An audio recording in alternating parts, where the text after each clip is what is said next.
Maranata familia y bienvenidos a otra presentación más de nuestro seminario Descubriendo el Apocalipsis, tu vida nunca será igual. Hoy vamos a tocar un tema muy interesante y es el tema de la abominación desoladora. Así que antes de entrar vamos a hacer una palabra de oración. Padre Santo, te pido que durante este tema tu Espíritu Santo pueda dirigirnos y conducirnos, que no sea yo el que hable, que sea tu Espíritu y tu palabra que hable, y que pueda, Padre, llevarnos a un entendimiento más profundo de tu palabra, la preparación para las cosas que están por venir, para que podamos morar nuevamente contigo. Gracias por esta bendición, gracias por tu dirección y tu cuidado, y todo esto te lo pedimos en el nombre de Jesús. Amén. Bueno, familia, en el tema anterior estuvimos hablando sobre la esposa del Cordero, ¿verdad? Hablando sobre el pueblo de Dios, específicamente el remanente de Dios, y fue un estudio bastante interesante, pero quiero hoy extender ese estudio un poquito más y añadirle algo un poco más de profundidad al tema. Para eso quiero que vayan conmigo, por favor, a Mateo capítulo 24.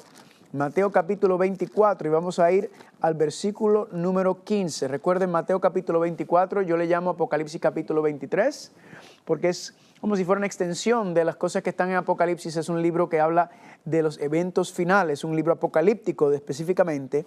Y Cristo dice algo muy interesante en Apocalipsis capítulo 14, versículo 15. Dice: por tanto, cuando vean en el lugar santo la abominación desoladora del que habló el profeta Daniel, el que lea entienda, entonces los que estén en Judea huyan a los montes, el que esté en la azotea no descienda para tomar algo de su casa, el que esté en el campo no vuelva atrás para tomar su capa.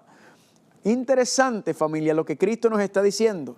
Dice en el versículo 19, más ay de los que están en cinta y de los que crían en aquellos días, orad pues que vuestra huida no sea al invierno ni en día de reposo, porque habrá entonces, ¿qué cosa?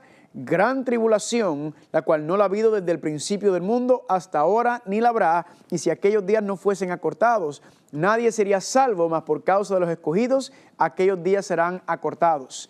Noten, familia, que Cristo nos advierte sobre las cosas que van a pasar, la tribulación, ¿verdad? Los días finales de este mundo en el cual nadie será salvo, y Él lo relaciona también con un evento interesante en el versículo 15, que es la abominación desoladora del que habló el profeta Daniel. Ahora, ¿qué es la abominación desoladora? Bueno, como siempre son dos palabras, ¿verdad?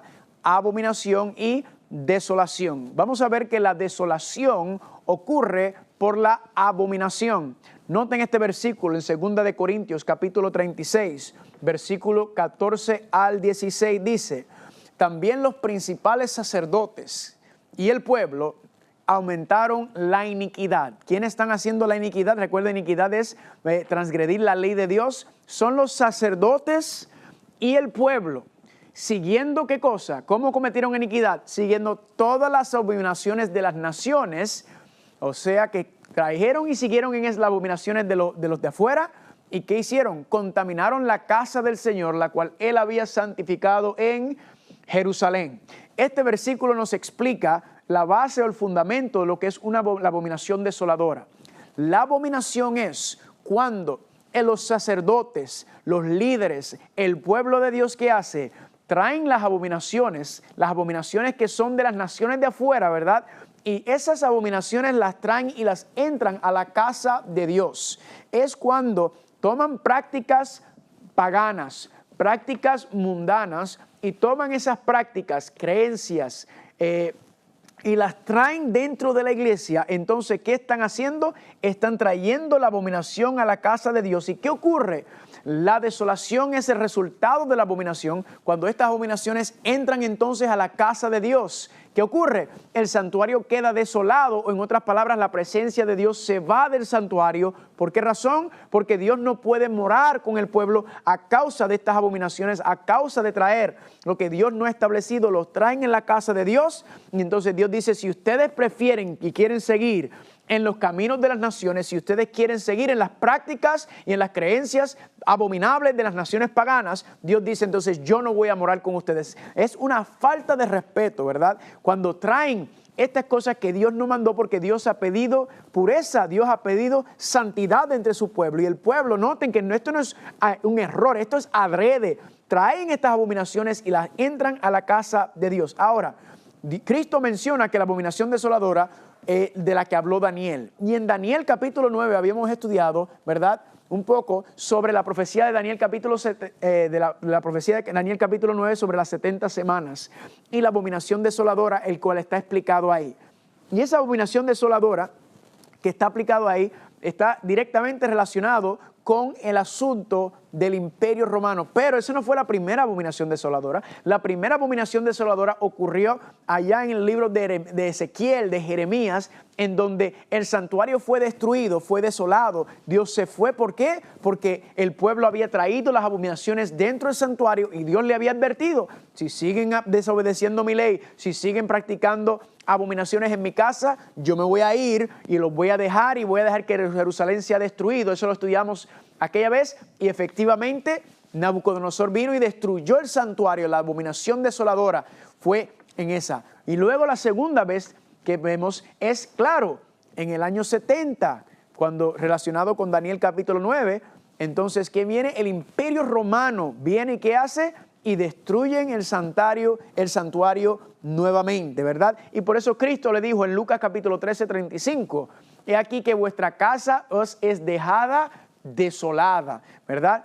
Las abominaciones que estaban haciendo, el sacerdocio corrupto, negocios, todo tipo de profanación en el santuario. Y Cristo dijo: como ustedes no siguen en estas prácticas, si ustedes no quieren escucharme, no quieren escuchar mi voz, Cristo le dice que este santuario es desolado. En otras palabras, me voy de aquí y este santuario no va a seguir en pie. Claro, también porque Cristo era el cumplimiento del santuario. Ellos querían seguir aferrados al santuario del viejo pacto y no aferrarse a Cristo, el sacerdote y el cordero del nuevo pacto. Ahora, regresando a la temática anterior sobre la esposa del Cordero, vimos que entonces hay una batalla, hay una guerra, ¿verdad? Dice Apocalipsis capítulo 12, versículo 17, entonces el dragón se llenó de ira contra la mujer y se fue a hacer ¿qué? Se fue a hacer guerra. Noten, el dragón está atacando a la mujer y le hace guerra ¿contra quién? Contra el remanente de la simiente de ella.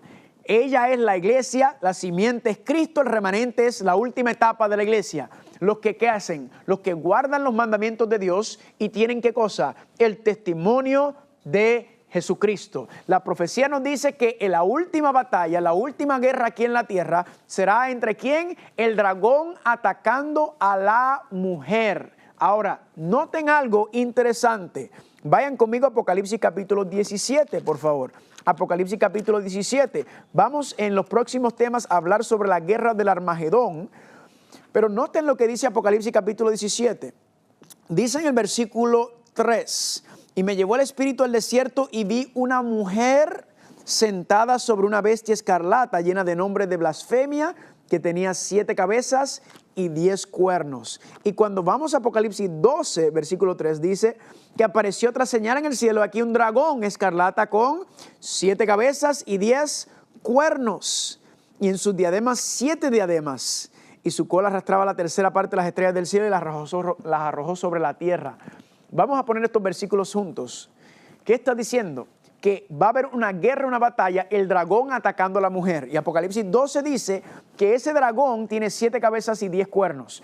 Y luego vemos entonces en Apocalipsis capítulo 17 que sobre la bestia de 7 cabezas y 10 cuernos está la mujer sentada. En otras palabras, ¿cómo es que el dragón o el diablo le hace la guerra a la iglesia o al pueblo remanente en el tiempo final?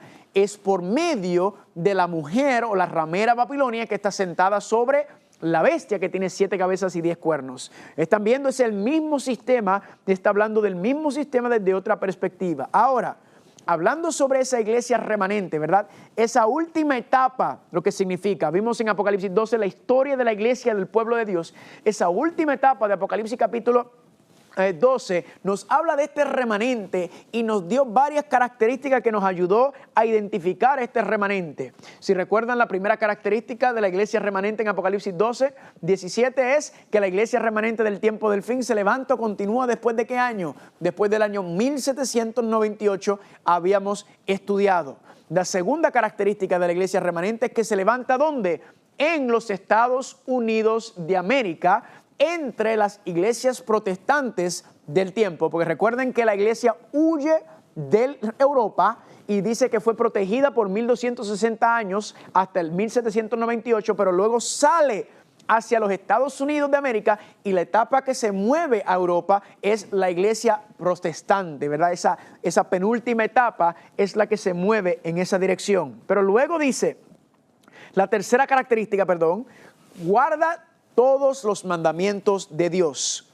Noten que esta iglesia remanente que iba a hacer, iba a restaurar, iba a levantar todos los mandamientos de Dios. Los 10 mandamientos, no 9 de ellos, iba a volver a tomar estos principios divinos y ponerlos en alto. Y la número 4 que nos dio Apocalipsis capítulo 12 es que tiene el testimonio de Jesucristo. Y estudiamos el testimonio de Jesucristo según Apocalipsis capítulo 19 versículo 10. Es el espíritu de la profecía, y el espíritu de la profecía vimos es que esta iglesia remanente iba a tener un profeta entre medio, ¿verdad? El profeta llega con el propósito de amonestar, de hablarle al pueblo, de decirle que Dios va a enviar juicio de arrepentimiento. ¿Por qué? El profeta viene porque el pueblo se ha desviado, y el profeta viene para enderezar a la iglesia, para que se preparen porque el juicio de Dios va a llegar. Y vimos entonces que ese espíritu de profecía específicamente sobre el cumplimiento de la profecía de Daniel capítulo 8 versículos 13 y 14, sobre el final de los 2300 días, el profeta ve que se levanta, se encuentra y se manifestó por medio del ministerio profético de la hermana Elena G. de White, ¿verdad? Y ahí hablamos varios aspectos sobre su vida, unas cosas interesantes, fascinantes, y vimos los escritos de ellas, donde ella hace cientos de años, de hecho en el 1888 que escribió El conflicto de los siglos, habla de eventos, familia, que están pasando hoy en día, sobre cómo Roma está tratando de levantarse, cómo Roma papal está tratando de imponerse nuevamente y de controlar no solamente el cristianismo, sino también controlar las naciones, los gobiernos envueltos en asuntos políticos. Pero esas no eran las únicas características, porque vimos también que decía que Mateo 24:14, y será predicado este evangelio del reino, ¿en dónde? En todo el mundo, para testimonio de todas las naciones, y entonces vendrá el fin. Otra característica es que iba a predicar, ¿qué? Tenía que predicar el pueblo de Dios el evangelio, que iba a ir a toda nación. ¿Para qué? Por testimonio iba a llevar, o sea, por ejemplo, iba a dar muestra del poder de Dios, y cuando eso ocurriera, entonces vendría el fin. Ahora le hago una pregunta: ¿qué evangelio es el que iba a ser predicado a todo el mundo antes de la conclusión de este mundo? Pues familia, Apocalipsis capítulo 14, versículos 6 al 10 nos da este evangelio final, este evangelio total, que se va a predicar. Y dice, y vi otro ángel volar en medio del cielo, que tenía, ¿qué cosa? El evangelio eterno, para predicarlo ¿a quiénes? A todos los moradores de la tierra, a toda nación, tribu, lengua y pueblo, diciendo a gran voz. Noten que este mensaje está siendo llevado a todo el mundo, lo que dijo Cristo en Mateo 24, toda la tierra está escuchándolo: temed a Dios y darle gloria, porque la hora de su juicio ha llegado, y adorad a aquel que hizo el cielo, la tierra, el mar y la fuente de las aguas. Y el segundo ángel le siguió diciendo, ha caído Babilonia, la gran ciudad, porque ha hecho beber a todas las naciones del vino del furor de su fornicación. Y un tercer ángel le siguió diciendo a gran voz, si alguno adora a la bestia y su imagen, y recibe la marca en su frente o en su mano, él también beberá del vino de la ira de Dios, que ha sido vaciado puro en el cáliz de su ira. Fascinante, familia, el evangelio eterno, el plan de salvación, el último llamado, la última amonestación, la última advertencia de Dios a la tierra antes de acabar y terminar con este mundo. Ese es el evangelio que debe estar predicándose, familia. Le hago una pregunta: ¿qué iglesia es la única iglesia sobre la tierra que está predicando el evangelio eterno de Apocalipsis capítulo 14 del 6 en adelante? Familia, yo solamente conozco una iglesia que cumple con esta característica, y que de hecho cumple con todas las demás que le estaba mencionando, familia, y es la iglesia adventista del séptimo día. Y se lo digo no porque yo nací o me crié en la iglesia adventista, yo no conocí hasta la iglesia adventista hasta mucho después, pero cuando vengo y empiezo a estudiar y analizar y ver todas las verdades que me están presentando, familia, no he encontrado una iglesia que llegue más totalmente a predicar, enseñar y a vivir de acuerdo a estas verdades tan contundentes y tan maravillosas que encontramos en la Biblia. ¿Están conmigo? Esto es lo que estamos hablando, ¿verdad? Y habíamos hablado que no, la iglesia adventista, los adventistas no son mejor que nadie, ¿verdad? Simplemente es que Dios nos ha dado un mensaje final. Dios nos ha dado este último mensaje, este último llamado, esta última amonestación al mundo, y más nadie lo está predicando. Nadie más está llevando el evangelio eterno, el evangelio completo. ¿Por qué se lo digo? Porque Pablo dice en Gálatas capítulo 1, del 6 en adelante, hay algunos que os perturban y quieren pervertir el evangelio de Cristo. Cristo dice que el evangelio será predicado. Mas si aún nosotros o un ángel del cielo os anunciare otro evangelio diferente del que os hemos anunciado, sea anatema. Esa palabra anatema es maldición. Nos dice Pablo que ¿qué? Que se tiene que predicar el evangelio de Cristo, y el evangelio de Cristo, el evangelio eterno, ¿verdad? Las personas piensan en el evangelio y piensan que Cristo muriendo en la cruz del Calvario, dando su vida como en expiación por nosotros, muriendo en nuestro lugar, ¿verdad? Nuestro sacrificio, nuestro redentor, y eso es parte del evangelio, recuerden. Eso es parte de su ministerio como cordero, pero ese no es el evangelio completo. Cristo no es solamente cordero, sino también es sacerdote, Él es rey, es completar y predicar todo el mensaje, todo el evangelio eterno, familia. Así que nadie más está haciendo esto, y esto es una de las muchas razones por las cuales yo decidí, familia, ser adventista del séptimo día. No porque la iglesia no tiene problemas, no porque la iglesia es perfecta, porque lamentablemente, familia, dice la Biblia que el trigo y la cizaña crecen juntos, ¿verdad? Hasta el final, hasta la siega, hasta que Cristo regrese. Pero, familia, cuando habla de los principios, cuando habla de las doctrinas, cuando habla de las enseñanzas que tienen el fundamento de la iglesia, familia, son inigualables, son espectaculares. Encima de toda la verdad del santuario, de las profecías y de todo, familia, está completo. El mensaje está aquí. Y pregunto, ¿quién está enseñando ese primer evangelio, el evangelio eterno, ese primer ángel?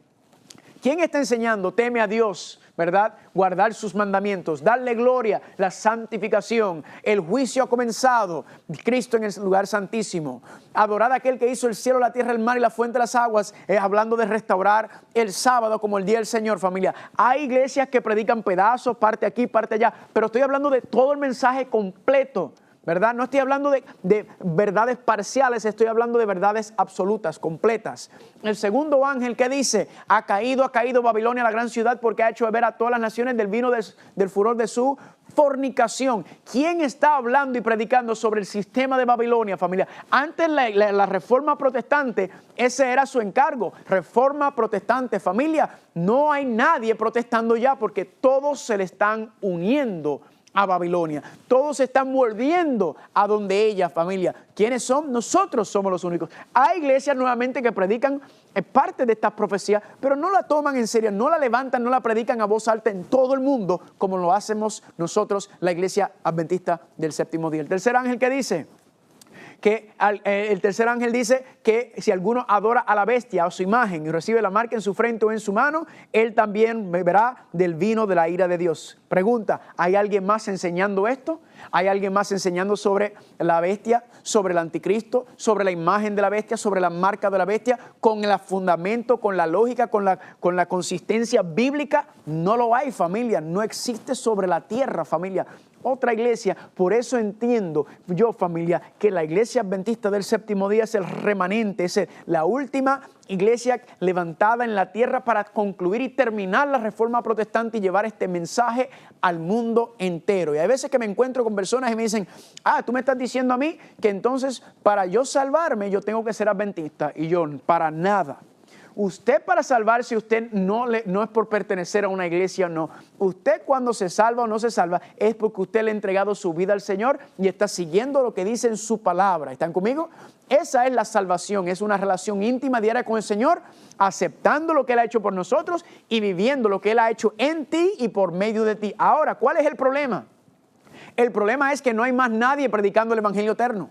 Nosotros somos los únicos predicando el evangelio eterno. ¿Están conmigo o no están conmigo? Entonces, Dios siempre va a tener sus principios levantados en alto, todos sus principios, no los principios parciales como aquí y allá encontramos, sino todos juntos. Es que somos los únicos predicando. Y de hecho, la iglesia adventista no tiene la patente sobre el evangelio eterno. La iglesia adventista no somos los dueños del evangelio eterno. El evangelio eterno, familia, es de Cristo. Y cuando miramos el santuario, cuando miramos cómo todo se ha ido establecido, nosotros estamos predicando el mismo mensaje de Cristo. Por ejemplo, el primer mueble, el altar de sacrificio, ¿qué representa? La muerte de Cristo en la cruz del Calvario, ¿verdad? La justificación por la fe.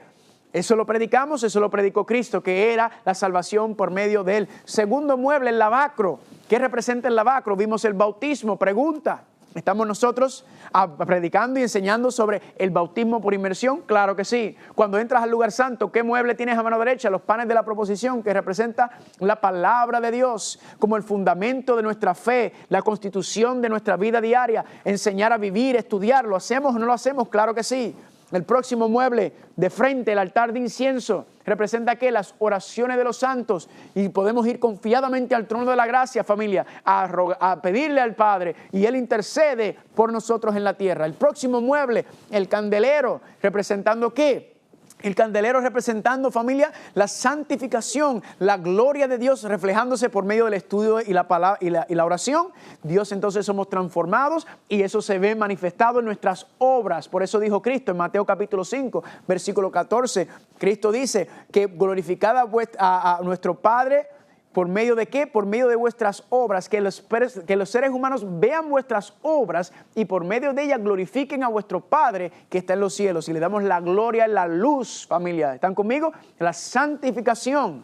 Y el último mueble, familia, ¿qué es? El arca del pacto. ¿Qué encontramos en el arca del pacto? En el lugar santísimo, la santa ley de Dios. Amén. Encontramos restaurar esos principios, la alimentación, restaurar los principios, el principio de la alimentación de Dios. Restaurar el juicio, ¿verdad? Porque ahí está el trono. El juicio está llevándose a cabo en el lugar santísimo. Esa experiencia del lugar santísimo, familia. Si notan, todos los demás, de alguna manera u otra, todas las iglesias protestantes reformaron algunos de estos principios, pero nosotros vinimos, ¿para qué? Para darle el jaque mate, el final a la predicación del evangelio, dar este último mensaje al mundo. Y el diablo no está contento con nosotros. Por eso es que dice que el diablo le hace ¿qué? Le hace la guerra a la iglesia. Ahora, noten y vayan conmigo por favor Apocalipsis capítulo 17, porque en esta guerra, en este conflicto que estoy hablando, entre la mujer, el remanente de Apocalipsis capítulo 12, 17 está siendo atacada por el dragón o la bestia de 7 cabezas y 10 cuernos. Y noten lo que dice aquí. Apocalipsis capítulo 17, versículo 3. Y me llevó el espíritu al desierto y vi una mujer sentada sobre una bestia escarlata llena de nombres de blasfemia, que tenía 7 cabezas y 10 cuernos. Y la mujer estaba vestida de púrpura y escarlata y adornada de oro y de piedras preciosas y de perlas. Y tenía en la mano un cáliz de oro lleno de ¿qué? Lleno de las abominaciones de la inmundicia de su fornicación. Y en su frente un nombre escrito, un misterio: Babilonia la grande, la madre de las rameras y de las abominaciones. Aquí entonces regresando a la temática de la abominación desoladora, que ¿qué sucede? Que Dios no mora más entre su pueblo porque el pueblo prefiere andar en las prácticas, en las enseñanzas, en las doctrinas paganas, mundanas. Las abominaciones las traen a la iglesia. ¿Y qué sucede? Entonces Dios no puede morar con el pueblo cuando vive así. Dios no puede seguir con el pueblo cuando han decidido no seguirlo a Él, sino seguir las abominaciones. Y lo que está diciendo aquí es que va a llegar un momento en donde se va a manifestar y se va a ver claro cuáles son estas abominaciones que Babilonia está levantando, y Dios se va a apartar de aquellos que dicen ser su pueblo. Dios se va a ir. ¿Por qué? Porque prefieren seguir en los caminos del mundo, en los caminos paganos, en las abominaciones, que seguir en su palabra, que seguir fiel a su palabra. Y hemos estudiado varias de estas abominaciones en los temas anteriores. Deuteronomio capítulo 14, versículos 2 y 3 dice: porque eres pueblo santo al Señor tu Dios, y el Señor te ha escogido para que le seas un pueblo único de entre todos los pueblos que están sobre la tierra. Y ¿cómo continúa? Nada abominable comerás. Familia, Dios dice, somos su pueblo especial, apartado, diferente, un pueblo único. Se supone que reflejemos a Dios en nuestra vida, incluso en lo que comemos, familia, dice ahí. Increíble. Hablamos sobre la abominación de la comida, ¿verdad? Donde hoy en día en el cristianismo se enseña, mata y come. No importa lo que comes, cómete, hártate todo lo que tú quieras ahí. Cualquier cosa, todos estos son animales inmundos. Dios dice, nada abominable comerás, ¿verdad? estudiamos sobre eso, la abominación, ¿sobre qué más? Sobre la abominación del alma inmortal, ¿verdad? El concepto del estado de los muertos, que el ser humano no muere, que el alma vive eternamente para siempre, ¿verdad? Esa abominación de estar comunicándonos con los muertos y de estar tratando de hablar con los muertos y todo este espiritismo y psíquicos, ¿verdad? Y la astrología y todo eso, astrología, perdón, no astronomía. Y todo este asunto, familia, todo esto que tiene que ver con mediums y todo eso son abominaciones, dice el Señor.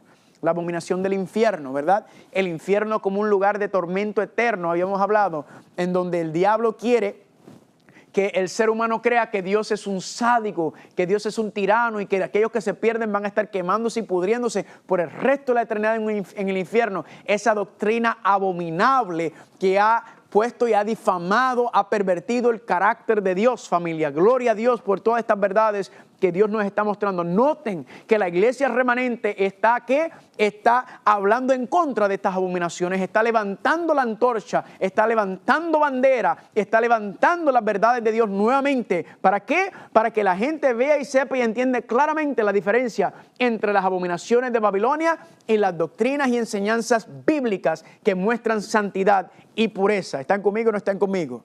Pero hay otras abominaciones que también quiero mencionar con ustedes, y para profundizar en lo que estamos viendo, confirmando esta profecía donde Cristo dice: cuando veas la abominación desoladora en el lugar santo, cuando veas en mi pueblo, en mi iglesia, cuando veas esta cosa, cuando veas el liderazgo de mi iglesia, cuando veas el liderazgo de las personas que andan en estos asuntos, y dice que yo no estoy ahí.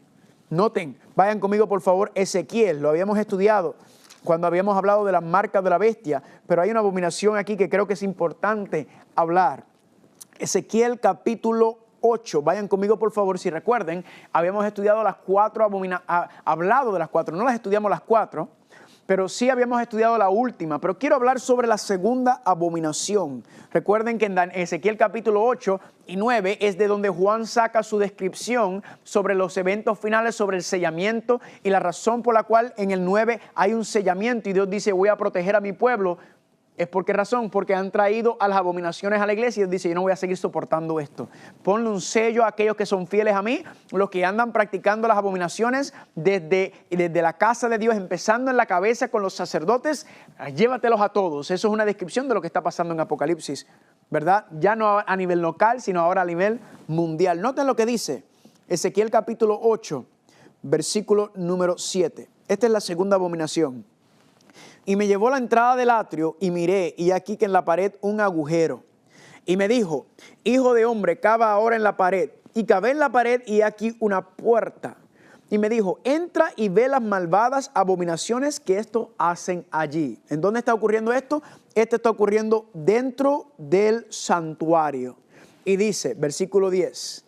Entré pues y miré, y aquí que toda forma de reptiles y bestias abominables y todos los ídolos de la casa de Israel estaban pintados. ¿Dónde? Estaban pintados en la pared por todo alrededor. Y delante de ellos estaban 70 varones de los ancianos de la casa de Israel y Hazanías, hijo de Safán, en medio de ellos. Cada uno con su incensario en su mano. Noten, están en el lugar santo. Y subía una nube espesa de incienso. Y dice Dios: hijo de hombre, ¿has visto las cosas que los ancianos de la casa de Israel hacen en tinieblas? Cada uno en sus cámaras pintadas de imágenes, porque dicen ellos: no nos ve el Señor ha abandonado la tierra. Familia, esta segunda abominación es una abominación muy interesante. Como habíamos hablado, las cuatro abominaciones se manifiestan de manera espiritual en el tiempo del fin. Aquí estaban ocurriendo literalmente lo que estaban haciendo, pero hay una manifestación espiritual, una abominación espiritual que ocurre a base de estas cuatro abominaciones, como habíamos dicho. Pero aquí esta abominación me llamó mucho la atención y me dio mucho tiempo tratar de entender qué es lo que Dios estaba tratando de decir aquí. Noten qué está ocurriendo, que están viendo dentro del santuario y dice que los sacerdotes están ahí participando. ¿Y qué están haciendo?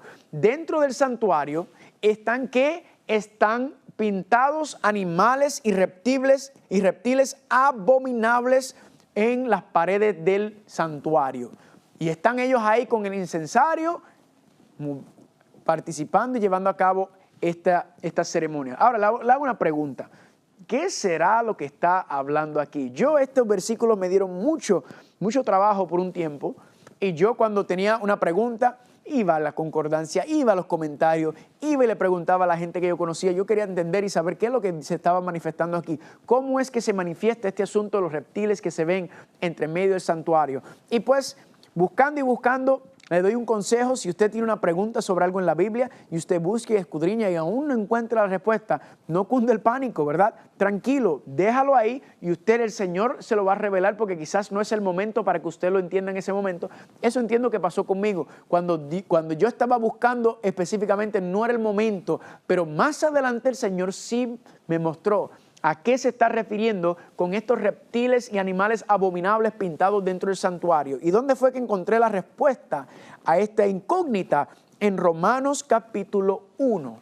Vayan conmigo por favor a Romanos capítulo 1. Les quiero mostrar lo que representan estos reptiles abominables, animales abominables pintados dentro del santuario. Romanos capítulo 1, y vayan conmigo por favor al versículo número 18. Dice así: porque la ira de Dios se revela desde el cielo contra toda impiedad e injusticia de los hombres que detienen con injusticia la verdad. Ahora viene el contexto de lo que está hablando.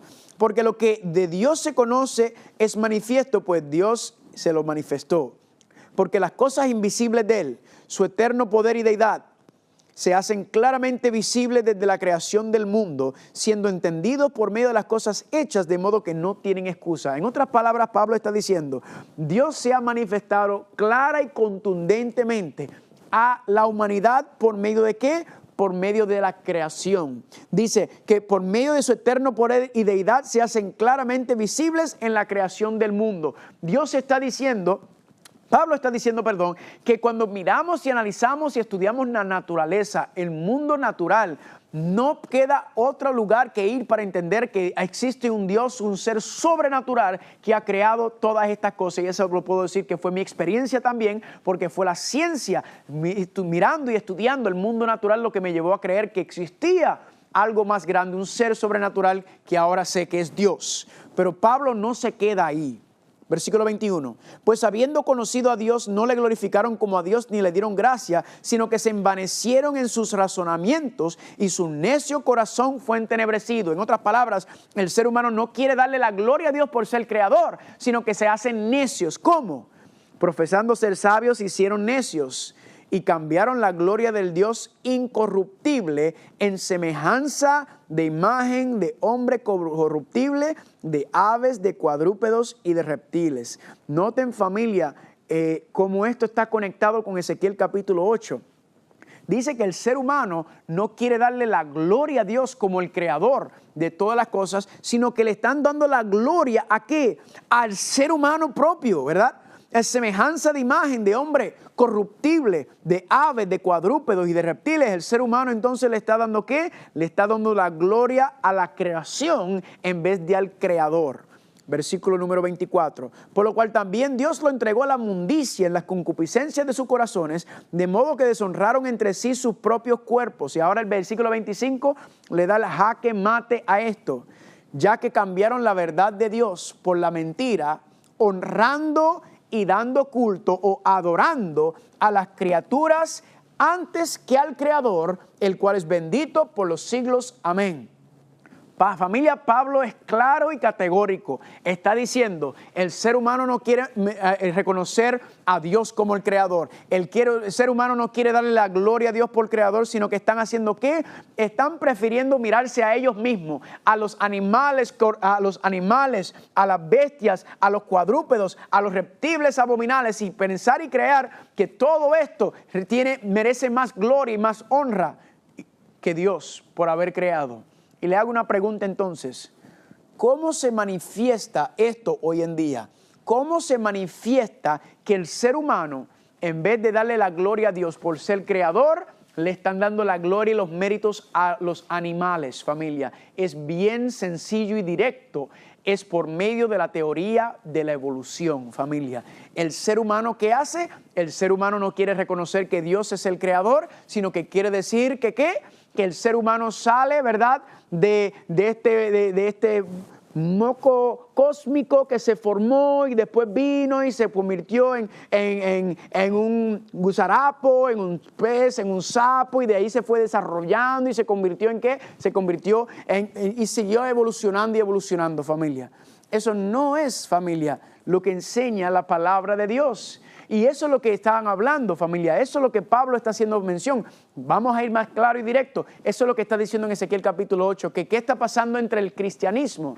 Que esta abominación de la evolución. En otras palabras, esta creencia de que el ser humano, de que Dios no creó, sino que el ser humano ha evolucionado por medio de estos procesos. Es que ha llegado el ser humano. ¿Y qué sucede? Que el pagano lo quiera creer, que el que está fuera de la iglesia lo quiera creer porque no tiene la referencia, no conoce a Dios, está bien. Pero el problema es que el pueblo de Dios está trayendo esta abominación de la teoría de la evolución y la están trayendo a la iglesia y la están enseñando como si fuera doctrina y palabra de Dios. Y esto, familia, es una abominación. Le voy a leer 2 citas confirmando esto, hablando cómo comienza y todo va con la cabeza de Babilonia, ¿verdad? Con la mujer, con la ramera, lo que se le llama, familia. En este contexto estamos hablando del Vaticano, ¿verdad? Esto no es un insulto, simplemente está hablando de una iglesia que no le es fiel a su esposo, por eso se llama ramera. Y les repito y les recuerdo que no estamos hablando de los católicos, de las personas que pertenecen al sistema católico. Las personas son sinceras, la mayoría de mi familia son católicos, no estamos hablando de las personas que pertenecen a la institución, estoy hablando de las enseñanzas, las prácticas y las doctrinas que lamentablemente son contrarias a la palabra de Dios y peor aún son abominaciones. Ahora, noten lo que dicen, lo que han dicho los últimos par de papas referente a la teoría de la evolución. Aquí está Juan Pablo II. Mensaje a los miembros a la Academia Pontificia de las Ciencias. Esto fue el 22 de octubre del 1996. Dijo: hoy, casi medio siglo después de la aparición de la encíclica que fue del Pío XII, Humani Generis, los nuevos conceptos llevan a la aceptación de la teoría de la evolución como más que solo una hipótesis. Dice mientras continúa, la convergencia no buscada ni inducida de los resultados de los trabajos realizados independientemente unos de otros constituyen en sí mismo un argumento significativo en favor de esta teoría. ¿Qué dijo Juan Pablo frente a la Academia Pontificia de las Ciencias? Que la teoría de la evolución es aceptable, que está en pie, que tiene fundamento y que es buen argumento. Esto es lo que se supone que sea el sacerdote mayor, ¿verdad que sí? Y noten que eso es lo que estaba pasando en el santuario. Los líderes estaban llevando a cabo estas abominaciones en la casa de Dios. Noten lo que dijo Francisco a la prensa asociada el 28 de octubre del 2014. Cuando leemos sobre la creación en el Génesis, corremos el riesgo de imaginarnos a Dios como un mago, con una varita mágica que le permite hacer todo. Pero no es así, dijo Francisco. Y agregó, la evolución en la naturaleza no es incompatible con la noción de la creación, ya que la evolución requiere de la creación de seres capaces de evolucionar. Familia, si te duermes, te quedas porque te mata con la labia, ¿verdad? Es filósofo, es psicólogo, y te lo menciona y te lo dice de una manera que usted ni se da cuenta que te ha vendido una gran mentira y una abominación. Donde están diciendo que que Dios no está tirando una varita mágica como si estuviera creando, como lo dice en Génesis capítulo 1, sino que es por medio de la evolución que Dios está creando. Familia, lamento decirle, familia, que eso no es lo que dice la palabra de Dios. Porque dice claramente en la palabra de Dios, en Marcos capítulo 10, versículos 6 y 7, al principio de la creación, varón y hembra los hizo Dios, por esto dejará el hombre a su padre y a su madre y se unirá a su mujer. ¿Qué dice? Dice claramente Dios que cuando creó a Adán y Eva, no dice que tomó miles y millones de años y que Adán salió que si de un sapo, que si de un pez y que si de un lagarto, que si un mono. No, ahí no dice nada. Dice que Dios con sus propias manos creó a Adán y Eva. O sea, que si usted o le cree a Cristo o le cree al mundo. Usted no hay compaginación con esto. Usted no hay punto medio, ¿verdad? Cristo dice una cosa y la evolución dice otra cosa. Usted o se pone del lado de Cristo o se pone del lado de la evolución, porque Cristo no habla de eso. Cristo dice, así mismito lo hizo Dios, hombre y mujer, haciendo referencia a Génesis capítulo 1. ¿Es difícil de creer? Claro que sí. Yo no le digo que no es difícil, ¿verdad? Pero es un asunto de fe. Y la fe no necesita evidencia en ese contexto, aunque hay evidencia abundante, ¿verdad? Pero yo sé que hay cosas que a veces son difíciles de explicar, pero la fe se deja llevar. Sí hay lógica en la fe, pero por encima de todo, aun cuando hay un espacio de duda que Dios siempre deja, nuestra fe va por encima de eso y nos muestra y dice, eso es lo que dice la palabra de Dios, eso es lo que dice Cristo, y por ahí yo me voy a quedar del lado seguro del Señor, aun cuando hay dudas, aun cuando hay cosas difíciles de explicar. Pero quiero que noten que no termina la teoría de la evolución ahí, sino la teoría de la evolución también tiene algo que sigue a él, ¿verdad? O tiene algo que sigue a causa de él. Noten lo que dice en Romanos capítulo 1, versículo 26. Por esto, Dios los entregó a pasiones vergonzosas, pues aún sus mujeres cambiaron el uso natural por el que es contra naturaleza. De igual modo también los hombres dejaron el uso natural de la mujer, se encendieron en su lascivia unos con otros, cometiendo hechos vergonzosos hombres con hombres y recibiendo en sí mismo la retribución debida a su extravío. Noten que Pablo asocia la creencia de que Dios no es el creador y de que el ser humano le da el honor y la gloria a la creación. También Pablo dice que a resultado de eso, ¿qué ocurre? Aquí entonces vemos la creencia donde el ser humano está ¿qué? Está entrando en relaciones hombres con hombres y mujeres con mujeres, ¿verdad que sí? Y esto, familia, es lo que está establecido y diciendo que si creyéramos en Dios, que si creyéramos en su palabra, si creyéramos en lo que ocurrió y lo que dice en Génesis, que un hombre y la mujer estaban juntos, no pasaría estos actos vergonzosos que estamos viendo. ¿Están conmigo? Y miren lo que dice Levíticos capítulo 18, versículo 22. No te echarás con varón como con mujer. ¿Es una qué? Es una abominación. Noten lo que dice Levíticos 20:13. Es, si alguno se juntare con varón como con mujer, abominación hiciera. Familia, y Pablo lo dice aquí porque hay alguna gente que dice, ay, eso está en el pasado, eso fue escrito en el Viejo Testamento, eso no aplica para hoy en día. Pablo en Romanos capítulo 1 está claramente hablando en el versículo 26-27 sobre este tipo de relaciones. Y noten que dice en versículo 28, y como ellos no aprobaron tener en cuenta a Dios, Dios los entregó una mente reprobada para hacer cosas que no convienen. Y noten lo que dice en el versículo 32. Quienes habiendo entendido el juicio de Dios, que los que practican tales cosas son dignos de muerte, no solo las hacen, sino que también se complacen con los que lo practican. En otras palabras, no solamente son las personas que están participando de estos actos, sino también la gente que lo apoya, que lo fomenta, que lo mueve. Ahora, no me malentiendan, por favor. Todos somos pecadores. ¿Están conmigo? Ante Dios el pecado es pecado, transgresión de la ley es el mismo y la paga del pecado es la muerte. ¿Están conmigo o no están conmigo? Lo que estamos hablando es un acto de rebeldía, donde las personas están diciendo que yo soy así, así fue que Dios me hizo y yo voy a seguir haciendo esto. Familia, hay que tener mucho cuidado cuando se tiene esa actitud hacia lo que Dios establece, porque es un acto de presunción, es un acto de rebeldía, son pecados de mano alzada, son pecados de rebelión. ¿Están conmigo o no están conmigo? Y eso es lo que estamos viendo, incluso los que lo apoyan y dicen, eso no tiene nada de malo. Incluso hoy en día, familia, se está viendo donde hay hasta Biblias que están tratando de cambiar para que apoyen y fomenten este tipo de estilo de vida. No me malentienda, familia, Dios ama a todos los pecadores, amén, y todos tenemos que venir al arrepentimiento. Estos versículos y esto que estamos hablando aquí no nos abre la puerta para que usted vaya a maltratar, a blasfemar contra alguna persona que tiene este estilo de vida homosexual o que pertenece a la comunidad LGBT. ¿Están conmigo? Ellos también son personas que Dios creó y que Dios ama, y Dios quiere que ellos también se arrepientan y que se aparten de ese estilo de vida que es contrario a la Biblia. Lo mismo que pasó con usted y yo. No hay ninguna diferencia entre ellos y nosotros. La única diferencia es que el pecado de ellos es un pecado más abierto, es un pecado que a la gente le trae mucho disgusto. Al final del día, nuestro trabajo no es agarrar la Biblia y darle por la cabeza a ellos con la Biblia. Nuestro trabajo, familia, es mostrarle a ellos quién es Cristo, es amarlos para que ellos puedan ver quién es nuestro Señor y que puedan venir a conocer a nuestro Señor por medio de nuestro testimonio, y entonces el Espíritu Santo los va a cambiar y los va a transformar. Si usted anda por ahí amartillando o dándole cocotazo a los homosexuales, o si usted anda hablando mal, usted está haciendo tan mal como lo está haciendo cualquier otro. Esa es la obra del diablo. Nuestra obra no es atacarlo, machacarlo, nuestra obra es amarlos.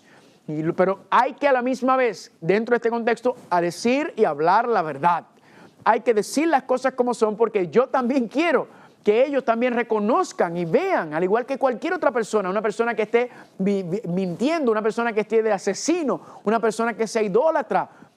Todos debemos venir al arrepentimiento y dejar que el Espíritu nos cambie, porque Dios dice, tú ven como eres, pero yo te voy a cambiar, yo te voy a transformar. Y eso es lo que estamos hablando, familia. Eso es lo que estamos diciendo. Pregunta, ¿se está viendo esto en el cristianismo, donde no solamente se está aceptando, sino ahora hasta los ministros están diciendo, ministros que están abiertamente en relaciones homosexuales, están siendo ordenados para el ministerio? Esto lo estamos viendo, familia, y la cosa se va a poner peor y peor y peor. Hay que orar por ellos, hay que amarlos y hay que darle testimonio y dejar que el Espíritu Santo haga esa obra para que ellos puedan reconocer que su estilo de vida es contrario a la palabra de Dios y al verlo entonces puedan anhelar ser transformado y cambiado, como hay testimonio contundente de personas que vivían ese estilo de vida. Ahora, Ezequiel capítulo 8 nos habla de la última abominación. Y esto lo habíamos mencionado cuando hablamos de la marca de la bestia, pero quiero darle un toque especial, un toque final en cuanto a la abominación desoladora, que es cuando Cristo dice que cuando vean la abominación desoladora, entonces ¿qué? Entonces, ¿qué dice? Sal de las ciudades, dice, huyan a los montes, váyanse, porque esa es la señal de que esto se está acabando, esto se fue. ¿Y qué dice Ezequiel capítulo 8? Dice el versículo 16, en la última abominación, y me llevó el atrio de adentro de la casa del Señor, y el atrio de la casa del Señor, y aquí que junto a la entrada del templo del Señor, entre la entrada y el altar, como 25 varones, sus espaldas vueltas al templo del Señor, y sus rostros hacia el sol, hacia el oriente, ¿y qué estaban haciendo? Adoraban el sol, postrándose hacia el oriente. ¿Qué estaba pasando dentro del santuario entre el pueblo de Dios en el tiempo de Ezequiel? Que estaban haciendo ¿qué? Adorando el sol dentro del pueblo de Dios. La abominación de la adoración del sol lo habían traído dentro de la iglesia y estaban ¿qué? Enfocándose en eso. Ahora, nosotros hoy en día no vemos esta manifestación entre el cristianismo, pero sí vemos que no se está adorando el sol, pero sí se está adorando en el día del sol, que es ¿qué? Lo que conocemos como el domingo, ¿verdad? Sunday. Habíamos hablado sobre anteriormente en el tema de la marca de la bestia. Y quiero mostrarle, familia, algunas citas que nos enseñan y confirman esto, de esta abominación. ¿Por qué es una abominación adorar el sol? ¿O por qué es una abominación adorar en el día del sol? Sencillo, porque como ocurre con la abominación, le está quitando el lugar y la gloria a Dios. Recuerden que el sábado, el propósito del sábado es ¿qué? El propósito del sábado es apartar ese día, que es el día de descanso de Dios, en la cual Él nos invita a descansar con Él, es apartarlo y dedicárselo a Él, es honrarlo, reconocerlo a Él como el Creador. Esa es la razón por la cual guardo el sábado, es para darle gracias al Señor por haber hecho lo que ha hecho por mí. Y eso no es nada nuevo, familia. Usted sabe que también dentro del mismo Vaticano, también ellos saben que el sábado es el sello de Dios, como habíamos visto. Miren esta cita en la carta apostólica Dies Domini de Juan Pablo II. Él dice, sello de la obra creadora fue la bendición y consagración del día en el que Dios cesó toda la obra creadora que Dios había hecho. Cuando el mandamiento de Dios dice, acuérdate del día del sábado para santificarlo. Noten, Juan Pablo está citando directamente Éxodo capítulo 20, el cuarto mandamiento. El descanso mandado para honrar el día dedicado a Él no es para el hombre una imposición pesada, sino más bien una ayuda para que se dé cuenta de su dependencia del Creador. Familia, yo no lo podía haber dicho mejor que Juan Pablo II sobre el sábado. Ellos saben y reconocen que el sábado es el sello de Dios, pero también reconocen que el domingo es la marca de ellos. Noten lo que dice, continúa diciendo él. Un autor oriental de principios del siglo III refiere que ya entonces en cada región los fieles santificaban regularmente el domingo. La práctica espontánea pasó a ser después norma establecida jurídicamente, o sea, una ley el día del Señor, que es el domingo, ha marcado la historia bimilenaria de la Iglesia Católica. Que el domingo ha marcado, por eso se le llama la marca de la bestia, la marca de autoridad de ellos, familia. Y ellos incluso, ¿qué quieren? Quieren volver a imponer el domingo, que es lo que habíamos dicho. Quieren volver a establecer el domingo por métodos legales, utilizando el poder civil. Noten lo que dice el Catecismo Católico. ¿Por qué es importante reconocer civilmente el domingo como día festivo? Es importante que el domingo sea reconocido civilmente como día festivo a fin de que todos tengan la posibilidad real de disfrutar del suficiente descanso y del tiempo libre que les permita cuidar la vida religiosa, familiar, cultural y social. ¿Qué? Ellos dicen, hay que imponer civilmente, significa que tienen que poner una ley dominical, ¿verdad? Imponer el domingo. Y noten cómo te lo venden. ¿Te lo venden cómo? Te lo venden como un asunto familiar, ¿verdad? Y así te lo están pintando y así te lo están poniendo un lacito y le están poniendo frosting y te lo están poniendo todo cuchifruti y todo lindo, familia. Pero ¿qué está pasando? Que es una gran mentira. Y esto es lo que está diciendo, esto es lo que nos advierte la palabra de Dios. Y de hecho, vamos a ver qué nos tiene que decir nuestra querida hermanita, yo le llamo la abuelita de cariño, nuestra abuelita, la hermana White, sobre una cita que habíamos leído anteriormente en la presentación anterior, pero algunas cosas no las leí. Miren lo que dice aquí. Nuevamente, el conflicto de los siglos, capítulo 36, la libertad de conciencia amenazada. Esto fue escrito en el 1888 y dice: en los movimientos que se realizan actualmente en los Estados Unidos de Norteamérica para asegurar el apoyo del Estado a las instituciones y prácticas de la Iglesia, los protestantes están siguiendo las huellas de los papistas, ¿verdad? Eso ya lo habíamos leído, pero está confirmando. Recuerden, en 1888, más aún están abriendo la puerta para que el papado recobre en la América protestante la supremacía que perdió en el viejo mundo. Sigue diciendo que dentro de este contexto, familia, esto es lo que se está manifestando. Y lo que da más significado a esta tendencia es la circunstancia de que el objeto principal que se tiene en vista es imponer la observancia del domingo, institución que vio la luz en Roma y que el papado proclama como signo de su autoridad. Pocos saben los protestantes que al aceptar la ayuda de Roma en la tarea de exaltar el domingo. Nuevamente, familia, ¿qué nos está diciendo? Exactamente eso. 1888, la herida no comenzó a sanarse hasta el 1929. 40 años antes ella estaba revelando que ¿qué iba a pasar? Que el papado se iba a levantar nuevamente, que iba a unir las iglesias protestantes, que lo que se conoce como el movimiento ecuménico, y que iba a tratar ¿de qué? De imponer el domingo nuevamente. Sigue diciendo la cita. Recuerdos de lo pasado ponen claramente de manifiesto la enemistad de Roma contra el verdadero día de reposo y sus defensores, y los medios que emplea para honrar la institución creada por ella, que es el domingo. La palabra de Dios nos enseña, esto está en Apocalipsis, que estas escenas han de repetirse cuando los católicos romanos y los protestantes se unan. ¿Para qué? Para exaltar el domingo. Claramente hablado en toda la Biblia, especialmente los libros de Daniel y Apocalipsis, este evento, y ella está confirmando, aclarando, señalando, detallando lo que va a pasar. Roma tiene su mira puesta en el restablecimiento de su poder. Establezcase en los Estados Unidos el principio de que la Iglesia puede emplear o dirigir el poder del Estado, que las leyes civiles pueden hacer obligatorias las observancias religiosas. En una palabra, que la autoridad de la Iglesia con la del Estado deben dominar las conciencias. O sea, que se va a quitar la separación de Estado e Iglesia, y en Estados Unidos se va a unir estos dos poderes para levantarse e imponer sus creencias y sus doctrinas utilizando el poder del Estado, y el triunfo de Roma, dice la cita, quedará asegurado en la gran República del Norte. Y alguna gente me dice: ay, pero ¿qué cosa es esa? ¿Qué disparate más grande de que van a poner una ley para obligar a la gente a guardar el domingo? Pues quiero decirle, como ya le habíamos mencionado, si usted no lo había escuchado, que eso no es nada nuevo, que ya eso se encuentra en las leyes de la Iglesia Católica. Le habíamos leído el Concilio de la Odisea, Canon 29, dice: los cristianos no han de judaizar descansando en sábado, pero tienen que trabajar en ese día. Y entonces honrar el día del Señor, lo que ellos entienden es domingo. Y si pueden, descansando luego como cristianos, que supuestamente es domingo. Pero si alguno se encontró que es judaizante, o sea, que si alguno se encontró que guarda el sábado, que sea anatema o maldición de Cristo. Familia, ya está escrita en las leyes de la Iglesia Católica la ley dominical. ¿Cuál es el problema? Que no tienen el poder político para imponerlo.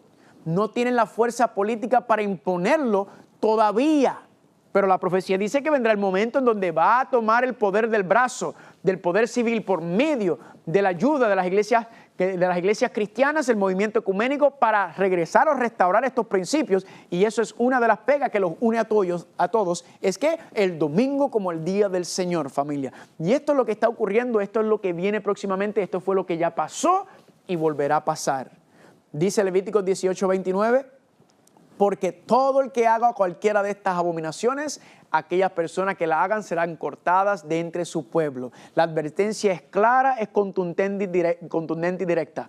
Cuando este mensaje de los tres ángeles sea predicado al mundo, el mundo entero lo va a escuchar. El mundo entero va a saber qué es Babilonia, va a saber son las abominaciones de Babilonia. Las personas van a tener que decidir si van a seguir ahí o si van a seguir las verdades bíblicas, las verdades del evangelio eterno, el mensaje de los tres ángeles, la predicación del plan de salvación en el santuario. Todo el mensaje completo, la gente tendrá que tomar una decisión a favor o en contra. ¿Y qué va a pasar?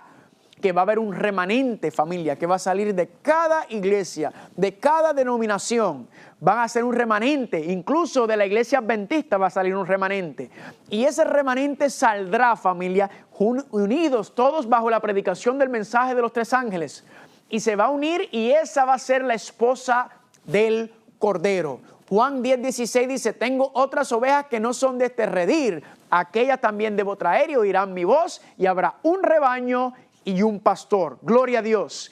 ¿Qué dice? Que Dios va a hacer ¿qué? Dios va a traer a todos los fieles. Incluso, escúcheme bien, de la iglesia adventista. El que usted sea miembro de la iglesia adventista no le garantiza nada. Usted no puede ser solamente miembro, usted tiene que ser discípulo de Cristo. Y esto es lo que sucede, porque noten cómo ella misma dice en Evento de los Últimos Días, capítulo 11, el zarandeo. Es una solemne declaración que le hago a la iglesia, que ni uno de cada 20 de aquellos cuyos nombres están registrados en el libro de la iglesia se hayan preparado para terminar la historia terrenal. Ni uno de 20 hace casi 150 años.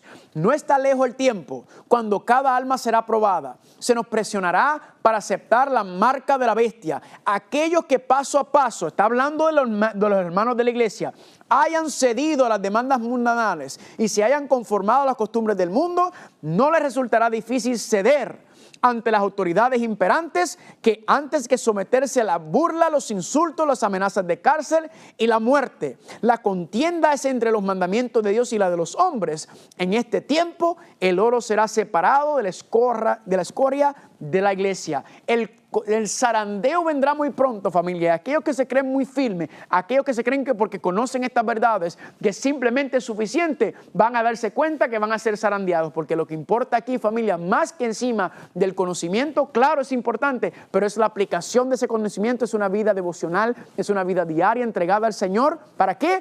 Para que Él pueda hacer esa obra de transformación, para que pueda cambiar y transformarte a ti y utilizarte a ti como instrumento para traer el cambio a otros, familia. Esto es lo que está llamando, esto es lo que está hablando el Señor. Esta es la abominación desoladora. Se va a levantar este asunto y hasta ahí va a llegar. Ahí cierra la gracia, familia. Y vamos a estar estudiando esto más adelante, así que sigan con nosotros en sintonía. Esperemos que lo haya disfrutado y que el Señor lo siga bendiciendo abundantemente.